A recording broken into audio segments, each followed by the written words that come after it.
আতাউজ যাকাতা ওয়ারকাউ মা'আর রাকিঈন। প্রথম পারা সূরা বাকারার 43 নম্বর আয়াতে ও আকিমুস সালাতা ওয়া আতাউজ যাকাতা ওয়ারকাউ মা'আর রাকিঈন। নামাজ কায়েম করো, সাথে সাথে যাকাত দাও, আর সাথে সাথে রুকুকারীদের সাথে রুকু করো। যদি তোমরা দুজনও একসাথে থাকো, চেষ্টা করো নামাজটা জামাতে পড়ো। মনে থাকবে ইনশাআল্লাহ, মনে থাকবে ইনশাআল্লাহ। তো আল্লাহ পাকের নবী তাই শুনিয়ে দিয়েছে রমজান ঈদটা কাদের জন্যে, রোজাটা কাদের জন্যে, চাঁদটা কাদের জন্যে।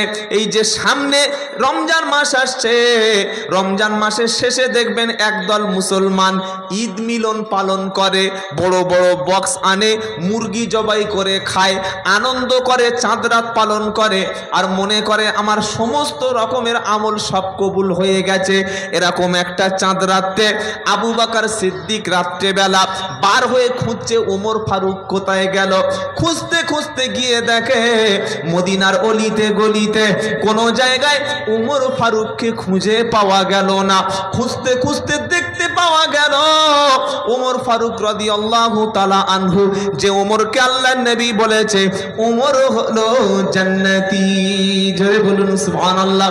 এই ওমর ফারুক রাদিয়াল্লাহু আনহু চাঁদ রাত্রেতে ঘরের মধ্যে ভিতর থেকে দরজা বন্ধ করে দিয়ে শিশু বাচ্চাদের মতো কাঁদতে শুরু করে দিয়েছে। সিদ্দিকে আকবর দরজায় নক করলেন, সালাম দিলেন, ভাই দরজা খোলো। কোনো উত্তর পাওয়া গেল না। অনেকক্ষণ পরও কান্না যখন বন্ধ হলো, ওমর ফারুক যখন বার হলেন, সিদ্দিকে আকবর দেখতে পেলেন ওমর ফারুকের চোখটা পানিতে ভিজে গেছে। আবু বকর সিদ্দিক জিজ্ঞাসা করলেন, কাঁদো কেন? কালকের ঈদের রাত, আজকের মদিনার অলিতে গলিতে বাচ্চারা সবাই আনন্দ করছে, আজকে তো কান্নাকাটি করার রাত না। ওমর ফারুক বললেন, শোনো, যারা আনন্দ করছে, যারা আজকের শপিং করতে বার হয়েছে, ওদেরকে জিজ্ঞাসা করো ওদের 30টি রোজা কবুল হয়েছে কিনা, ওদের সাহারিগুলো কবুল হয়েছে কিনা, ওদের ইফতারগুলো কবুল হয়েছে কিনা, ওদের রোজাগুলো তারাবিগুলি, জাকাতগুলি, সদকাগুলি, ফিতরগুলি, ইতিকাফ, লাইলাতুল কদর যদি ওদের সব কিছু কবুল হয়ে যায়, তাহলে ওরা আনন্দ করুক। আমি ওমর জানি না আমার তারাবিটা কবুল হলো কিনা, ইফতার কবুল হলো কিনা, সাহারি কবুল হলো কিনা। আমার লাইলাতুল কদরের রাতে ইবাদত করেছি, ওই ইবাদতটারও বদলে আল্লাহ 1000 মাসের সওয়াব আমার আমলনামায় লিখলো কিনা। লাইলাতুল কদরের রাতের ইবাদত 1000 মাস অপেক্ষা বেশি সওয়াব। এই রাতে আল্লাহ মুমিনের ক্ষমা করে। আমি ওমর জানি না আমি ক্ষমা পেলাম কিনা। কিয়ামতের দিন আল্লাহ যদি বলে, ওমর রে তোমার 5টা রোজা 10টা তারাবি আমি আল্লাহ কবুল করলাম না, সেদিন কিন্তু আমলগুলো পাল্টে নিয়ে গিয়ে আরো ফিরিয়ে যেতে পারবো না। এজন্য চাঁদ রাতে, ঈদের আগে রাতে আল্লাহর কাছে কেঁদে কেঁদে নিজের গুনাহগুলো মাফ করিয়ে নিলাম। রমজান হচ্ছে নেকি কামাই করে নেওয়ার মাস। আর আমরা যারা ব্যবসায়ী, আমরা ভেবেছি রমজান মাসে লোকের বাঁশ দেওয়ার মাস। যে খেজুরটা এখন 60 টাকা, 3 দিন পরে ওটা হবে 150 টাকা। বলে ভাই খেয়ে দেখো, আজোয়া, আজোয়া চিনিস? আপেল 100 টাকার আপেল 250 টাকা। বলে কাশ্মীরের মাল, কাশ্মীরের মাল। মিথ্যে কথা হচ্ছে, ধান্দাবাজি, ভণ্ডামি। চিনির দাম ডবল, ছোলার দাম ডবল, তরমুজের দাম ডবল। কি হয় না? হয় না? দাম বেড়ে গেলে মাল কিনবেন না, দেখবেন এমনি দাম কমে যাবে। আর যদি আমরা সবাই কিনি, আর বেশিরভাগ এই কালোবাজারি বাদরামিগুলো করে একদল ভণ্ড অসাধু ব্যবসায়ীরা। তারা জানে যে যারা ইমানদার রোজাদার এরা তো ইফতার করবে, আর ইফতার করতে গেলে কলা লাগবে, ছোলা চিনি লাগবে, খেজুর লাগবে, আপেল লাগবে, নাশপাতি লাগবে, তরমুজ লাগবে, তাই তো নাকি? আর এরা কিনবে, এরা যখন আসবে তখন ঘাটটা চেপে ধরবো, আর সবাই যদি কেনা বন্ধ করে তখন দেখো মাল হাফ দামে লেগে এসছে। কি বুঝলেন বলেন? এবার আপনাকে সুন্নাত শেখাচ্ছি। আল্লাহর নবী যখন ইফতার করতেন, নবীর মেনুতে কি থাকতো?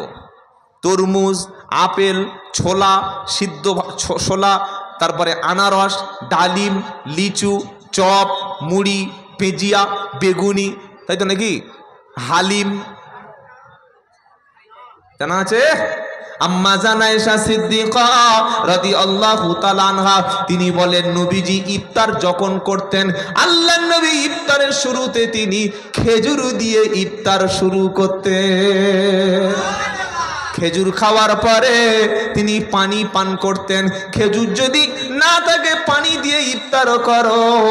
ইফতার মানে এই নয় যে রমজান মাস শেষ হয়ে গেলে তোমার ওয়েটটা 6 কেজি বেড়ে গেল। সবে বরাতে মেপেছে 80 কেজি, ঈদের পরের দিন মেপে দেখছে 86 কেজি। কত কেজি? জোরে বলো। 86 কেজি। বললে কেন?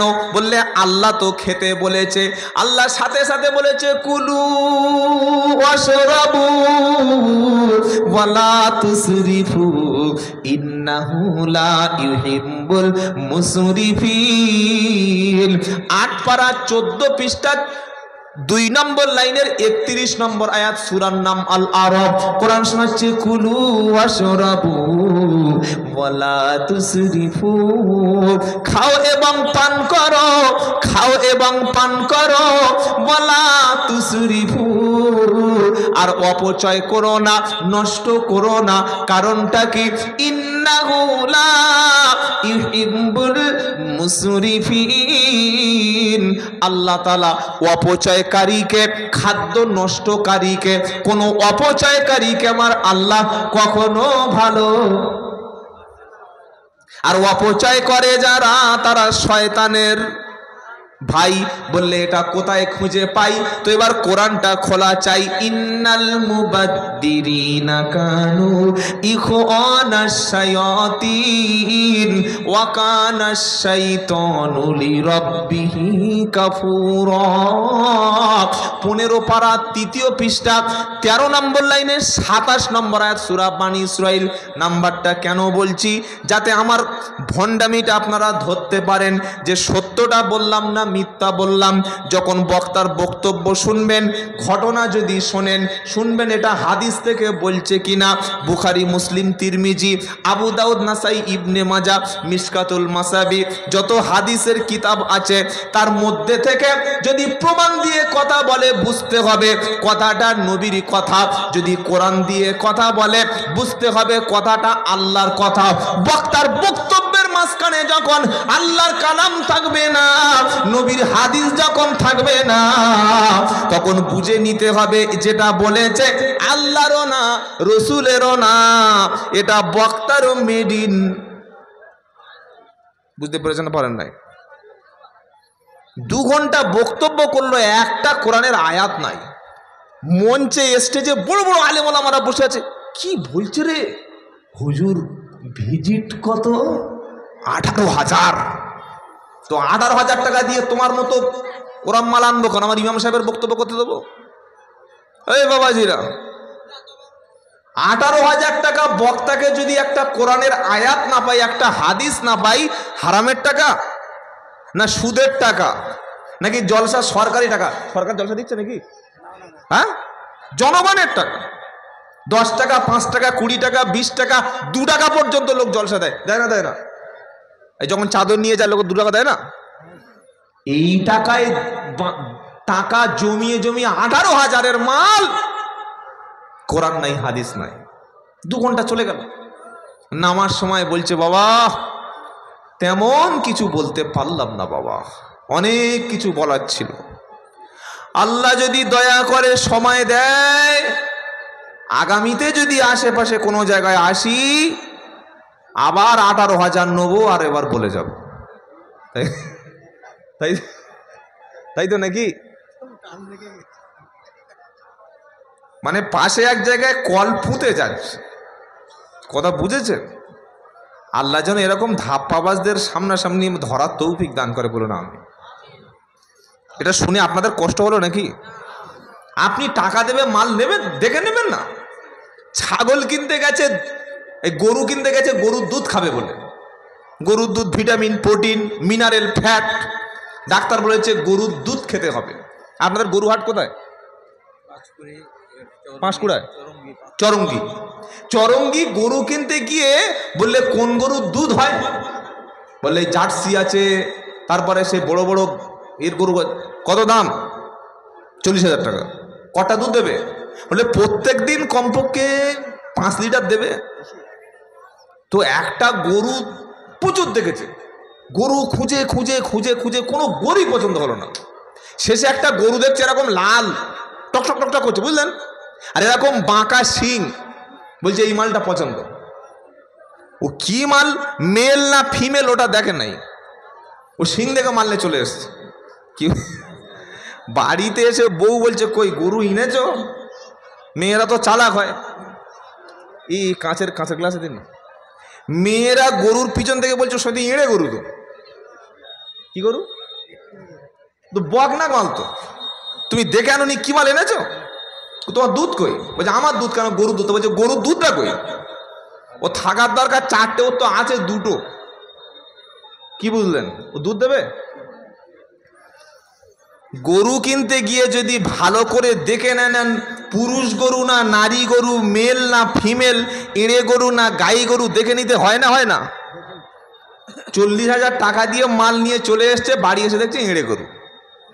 দুধ দুইতে গিয়ে এমন লাথি মেরেছে দাঁত উড়ে চলে গেছে। তো যাকে দুধ নেবে বলে এনেছেন, মালের দুধ আছে। আল্লাহ আমাদের সত্যটাকে মানার তৌফিক দান করুক, বলুন আমিন। জাতি ঠকছে। ইমামের 10,000 টাকা বেতন দিলে হুজুর গরিব এলাকা একটু কম করে নেন, আর বক্তার টাকাটা গুনে দিয়েছেন, গুনে দিচ্ছেন, দিন, আমাকেও গুনে দেবেন।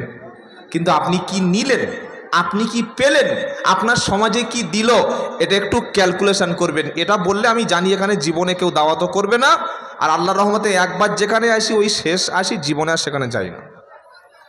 বাবাজিরা, আপনাদের কষ্টের টাকা, মেহনতের টাকা গুনে নেবেন, গুনে দেবেন, কাজ নিয়ে নেবেন। কথা মনে থাকবে? কথা মনে থাকবে ইনশাআল্লাহ। তো যে কথাটা আপনাদের শোনাচ্ছিলাম, রমজান মাসে তারাবিতে আল্লাহ তাআলা কি সিস্টেম সুন্দর চালু করে দিয়েছে। আল্লাহর নবী রমজান মাস আসলে কোরআন পড়তে শুরু করতেন, সুবহানাল্লাহ বলে। রমজান মাস শুরু হলো, নবীজি কোরআন পড়তে শুরু করেছেন। কেমন ভাবে কোরআন তেলাওয়াত করবে, আল্লাহ পাক তার হাবিবকে শোনাচ্ছেন, ইয়া আইয়ুহাল মুযাম্মিল কুমিল লাইলা ইল্লা কালিলা নিসফাহু আও ইনকুস মিনহু কালিলা আও জিদ আলাইহি ওয়া রাত্তিলিল কুরআনা তারতিলা।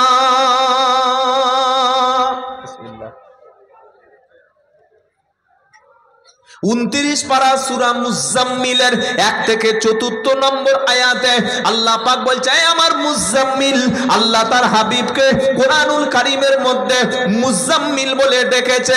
কম্বল ঢাকা ব্যক্তি, চাদর ঢাকা ব্যক্তি বলে ডেকে বলছে, ইয়া আইয়ুহাল মুজাম্মিল, হে আমার প্রিয় মুজাম্মিল, হে চাদর ঢাকা ব্যক্তি, চাদরওয়ালা, কামলিওয়ালা, রাত্রে বেলা শুয়ে থেকো না, উঠে পড়ো রাতের বেলা, নামাজেতে দাঁড়িয়ে যাও, খুশি হবে রব্বানা। জোরে বলেন। রাতের কিছু অংশ ঘুমিয়ে অর্ধেক অংশ তুমি দাঁড়িয়ে যাবে, সেটা যদি সম্ভব না হয় তার চাইতে একটু কম অংশ তুমি তোমার আল্লাহর সামনে দাঁড়িয়ে যাবে। নবীজি রমজান মাস আসলে পুরো মাসটা তিনি ইবাদতের মাধ্যমে মশগুল করে নিতেন। রমজান মাস আসলে ইফতার খাবেন কম, ইফতার খেতেন কম, সাহারি খেতেন কম। রমজান মাস মানে খাওয়া না, রমজান মাস মানে ভুঁড়িটা বাড়িয়ে নেওয়া না, রমজান মাস মানে অনেক মুসলমানের ধারণা দুপুরে তো খাওয়া হলো না, ইফতারিতে এত আইটেম করব ভুঁড়ি যেন কমে না। আল্লাহ এজন্য রোজা দেয় নাই।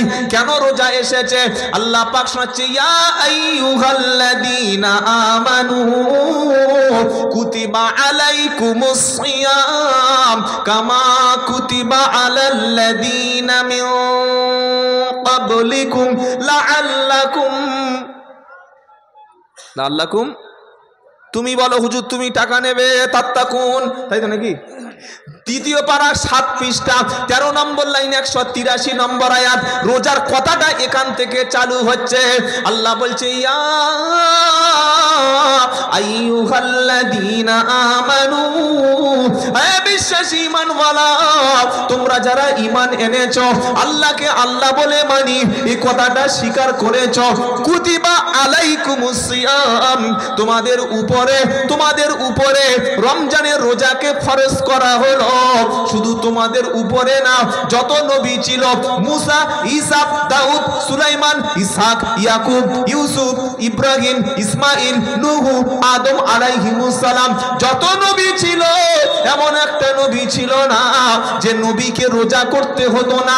প্রত্যেক নবীর উপরে কিছুটা না কিছু রোজা ফরজ ছিল। কেন রোজার হুকুম দিল? লাআল্লাকুম তাত্তাকুন, যাতে করে তোমরা মুত্তাকি হতে পারো, পরেজগার হতে পারো। রোজার দ্বারায় তোমরা আল্লাহর কাছাকাছি যেতে পারো, রোজার দ্বারায় তোমরা খোদা ভীরু হতে পারো।